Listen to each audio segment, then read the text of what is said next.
Не потому ли, что пыль рутины любой ландшафт обращает в ад, мы разорвали чертеж Техаса и упразднили коней, переместив горизонт картины в гораздо менее желтый штат, поближе к берегу, в область трапов, грузчиков и якорей.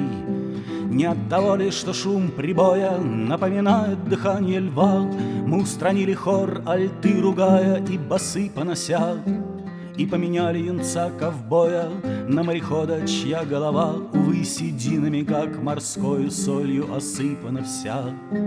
И не затем ли, что стайки чаек дают желаемый зыбкий фон, мы прекратили топтать окрестность, ища натуры иной.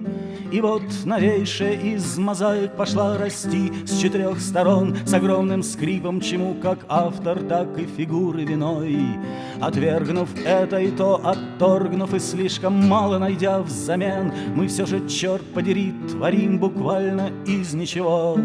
Наш разноцветный кинематограф мы начинаем с финальных сцен, не потому ли, что смерть героя эффектней жизни его.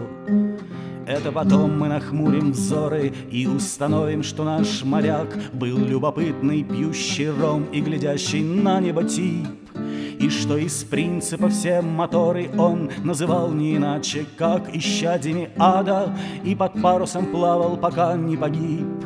Это потом мы весьма обильно переплетем основной сюжет с мотивом краха, который к миру в дверь стучит сапогом, и расположим идею фильма диагональю через макет одной судьбы, и много еще чего случится потом.